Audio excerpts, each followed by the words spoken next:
आज से 600 वर्ष पहले। और उस समय क्या हुआ था ये देखिएगा, ये सूक्ष्म वेद है। इसमें दिखाते हैं आपको कि जब परमात्मा शिशु रूप धारण करके कमल के फूल पर लहर तारा नामक तालाब में प्रकट हुए, वहाँ पर एक अष्टानंद नाम के ऋषि साक्षी हैं इस बात के कि कोई ऊपर से तेज का गोला आया और उसने देखा ऊपर वो नहा धोकर सुबह सुबह वक्त से उस तालाब पर एकांत स्थान पर प्राकृतिक शांति के अंदर बैठकर अपना साधना करने की चेष्टा कर रहा था। एकदम आकाश से एक प्रकाश का गोला सा आया, उसने देखा, ध्यान से आंखें बंद होगी। जैसे सूर्य की तरफ हम देखते हैं, देख नहीं सकते, आंखें बंद होती हैं, फिर भी उसमें सूर्य का जो आकार है वो दिखाई देता रहता रहकर ऐसा अंदर हमारे फीड हो जाता है प्रतिबिंब। महर्षि अष्टानंद जी जो रामानंद जी के शिष्य थे, उसने जो उधर देखा वो सहन नहीं कर सका उस तेज को। आंखें बंद हुई तो उसमें क्या देखा है कि नवजात शिशु बालक का रूप दिखाई दे रहा, ऊपर से आ रहा है। दोबारा देखता है, आंखें खोलकर क्या देखा कि वो प्रकाश एक कोने में लहर तारा तालाब में उसी में सिमट जाता है। वो उठकर चला जाता, अपने गुरु जी से प्रश्न करता है कि भगवान मैंने ऐसे ऐसे देखा। तो रामानंद जी कहते हैं कि बेटा ये कोई अवतार गण आते हैं ऊपर से, तब ये तारा सा टूटा करता है। कोई ऊपर से अवतार आए हैं और यहाँ किसी कोई देव आया होगा, किसी माँ से गर्भ लेगा और यहाँ अपनी लीला करेगा। तो इनको तो इतना ही पता है कि इनके भगवान माँ से जन्म लेते हैं और वो स्वयंभू परमात्मा है। स्वयंभू, उसका कोई जन्म दात करने वाला नहीं, स्वयंभू स्वयं प्रगट है, स्वयं ही वो प्रगट है, कोई इसका जन्मदाता नहीं है। उधर से नीरू नीमा नाम के दो दंपति थे जुलाहे, वो स्नान करने के लिए वहाँ जाया करते थे। वो पहले ब्राह्मण थे, मुसलमानों ने उनको ज़बरदस्ती मुसलमान बना दिया था।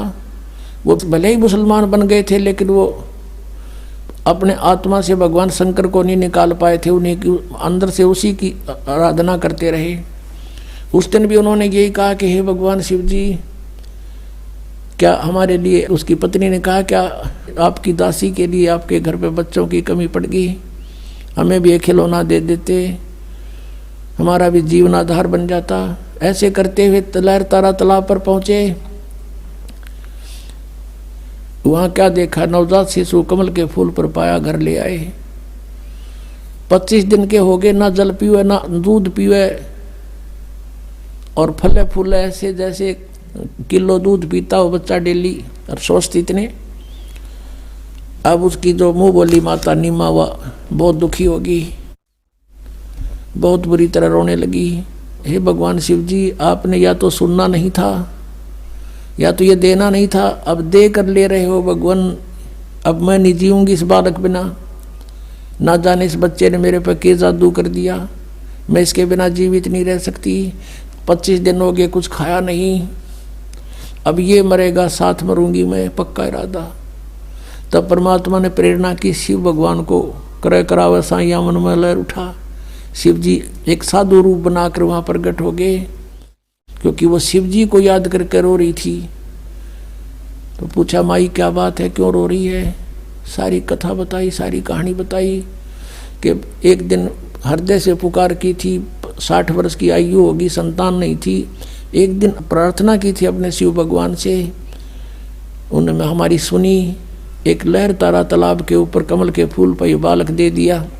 अब ये बच्चा कुछ खा पी नहीं रहा है, 25 दिन का हो गया महात्मा जी। अब ये मरने वाला है, गेल मैं मरूंगी, इसके साथ मरूंगी, दरिया में डूब के, ये मेरा अटल इरादा है। तब उसने कहा, माई देखा तेरे बच्चे को, कहाँ है? वो लाई उठा के माई ने सोचा महाराज के चरणों में डाल देती हूँ। जो ही उसने चरणों में डालना चाहा, परमात्मा आकाश में उड़ गए और शिव जी के सिर के पैर लला करके यहाँ ऐसे आकाश में हवा में स्थिर हो गए। तब शिव जी ने ऐसे किया, शिव जी के हाथों में आ गए। फिर परमात्मा बोले कि इनको कहो एक कंवारी गाय ले आवें और उसके ऊपर आप हाथ रख दियो महात्मा जी, वह दूध दिया करेगी, वह दूध पीऊँगा मैं। 7 बार बोले बच्चे, 7 बार चर्चा करी विष्णु परमात्मा ने शिव जी से, और वो देख रही नीमा भी, नीरू भी आ गया।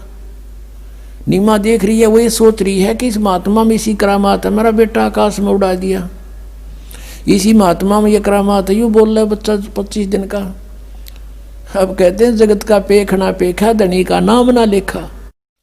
वो सारी करामात उस साधु की मान रही है।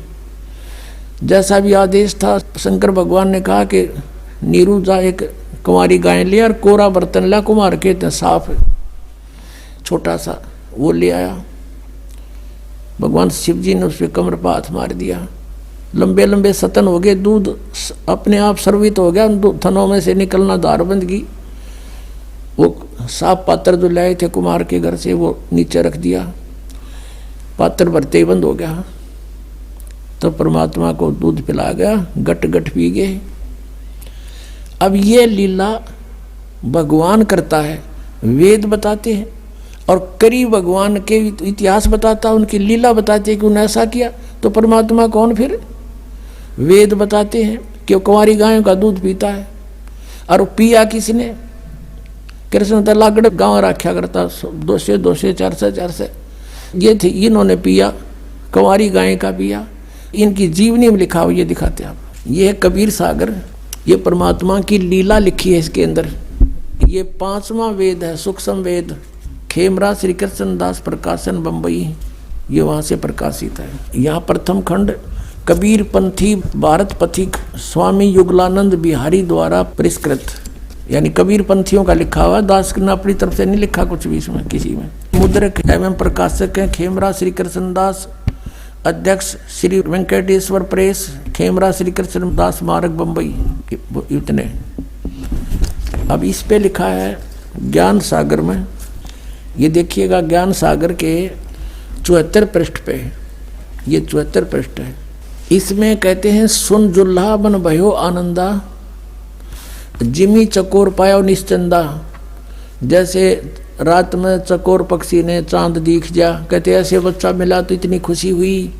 ले सुत चले हर्ष मन की ना, तासो पुन अस बोल ही दीना। सुत काशी को ले चले लोग देखते आम, अन्न पानी बख्श नहीं जुल्हा शोक जनाव। अब कुछ नहीं खावे, बालक लेकर आगे। तब जुल्हा मन कीन तिवाना, रामानंद सो कही उत्पाना। जैसे कोई बच्चे गड़बड़ हो जाए तो साधु संतों के पास जाके पूछते हैं हमारा बच्चा बहुत दूध नहीं पीता, कारण बताओ भगवान। महाराज जी तो मैं सुत पायो बड़ा गुणवंता, कारण कौन बखे नहीं संता। रामानंद से कहा कि महाराज जी हमारे बेटा बच्चा कुछ खा पी नहीं रहा, एक बालक मिला है मुझे कमल के फूल पर। रामानंद ध्यान तब धारा जुल्हा सो तब वचन उचारा, पूर्व जन्म तुम ब्राह्मण जाति, हरि सेवा की नी भली बाती। कुछ तुम सेवा हरि की चूका, ता तो भय जुल्ह का रूपा। प्रीति प्रभु गई तो लीना, ताते उद्यान में सुत तो दीना। तेरी प्रीति को सुनकर भगवान ने जंगल में तुझे पुत्र दिया। हे प्रभु जस कीन तस पायो, आर्त हो तो दर्शन आयो। अब नीरू कह रहा है कि मेरे साथ जो बनी सो बनी, पर और दुख हो गया। सो कहिए उपाय गुसाई, बालक अक्सु दावंत कुछ खाई। भूखा बेटा बच्चा कुछ खाओ, ऐसा व्यवस्था करो। रामानंद अस युक्ति उचारा, तुम सुत कोई ज्ञानी अवतारा। तुम्हारा पुत्र जो है कोई विद्वान पुरुष है। बछिया जाही बैल नहीं लागा, और सोले ठाड करो ते ही आगा। एक बछिया ले आओ जिसको बैल ना लग गया हो, यानी अनटच्ड कंवारी गाय बछिया ले आओ। और दूध चले ते ही थनते दूध धरो छिपाई, अक्षुतावंत जब होवे ता कहें देव खवाई। अब जुल्हा एक बछिया ले आवा, और चलो दूत कोई मरम न पावा। चलो दूत जुल्हा हरसाना, राख छिपाई काहू नहीं जाना। अब ये है ना चला दूत, ये दूत कौन था? ये भगवान शंकर थे। अब इसकी पुष्टि पुण्यात्मा कबीर सागर परमेश्वर का विधान 5वां वेद और उनकी जीवनी है। इसमें उस परमेश्वर ने आज की जो ये पिछली पीढ़ी की पहले जानकारी दी थी, और उसमें क्या कहा था? काल की और परमात्मा की तपस्या के ऊपर वार्ता हुई थी।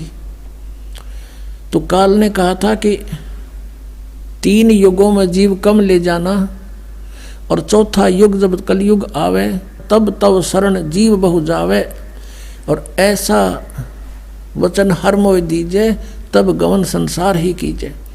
तो परमात्मा से कहा था कि 3 युगों में जीव थोड़े ले जाना, भगवान आप आए हो यहाँ जीव लेने के लिए, और चौथे युग कलयुग में कितने ही ले जाना। तो परमात्मा ने कहा ठीक है तथास्तु। एक वचन और लिया था भगवान से कि परमात्मा जो आपका ज्ञान माने आपका, और मेरे ज्ञान पर आधारित रहे नकली ज्ञान पर, तो मेरा उसको ना ले जाना। परमात्मा बोले वो तो मेरा काम का को नहीं। तो जब सारी परमात्मा ने स्वीकृति दे दी, जब काल ने कहा था कि बेशक जा नीचे, तेरी कोई नहीं मानेगा, कलयुग में ऐसा कर दूंगा, नरे पंथ नरे मजहब बना दूंगा बहुत बहुत, और 12 नकली पंथ तेरे नाम ते, कबीर पंथ, सतलोक, सचखंड और अनेक पंथ में चलाऊं, इस जीवों को भरमाऊं, और देवल देव मंदिर पुजवाऊं, और या विद जीवों को भरमाऊं। जीव न माने कहा तुम्हारा, और बेशक जा तू ज्ञानी संसारा। फिर तुम्हारा जीव कहा नहीं मानेंगे। अब 12 पंथ चला दूंगा, कबीर कबीर पंथी ये नरे, ये सारे 12 पंथों में आते नकलियों में, और पंथ अनेक चलाऊं, ये राधा स्वामी पंथ, ये अनेक पंथा में आगे, ये सब काल प्रेरणा काल के चलाए हुए पंथ है। तो इन्हीं की थोड़ी सी यहाँ एक और कंसेप्ट क्लियर करते हैं कि जो इस कबीर सागर में कबीर पंथियों ने अज्ञानतावश कुछ कटिंग कर दी, कुछ मिलावट कर दी, अपने अनुसार थोड़ा बहुत इन्होंने गड़बड़ की है, लेकिन फिर भी ये सच्चाई को छुपा नहीं सके।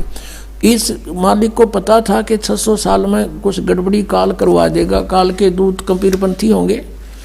फिर उसकी पूर्ति के लिए कहा था उसी समय कि जो बर्मा पंथ होगा ना गरीबदास जी वाला, उसमें मेरी उसके द्वारा, क्योंकि पंथ चलेगा परमात्मा का, जैसे पंथ चले थे वो तो चले थे उनके खास पुण्यात्मा थे, लेकिन उसमें आगे फिर काल के दूत घुसते चले गए।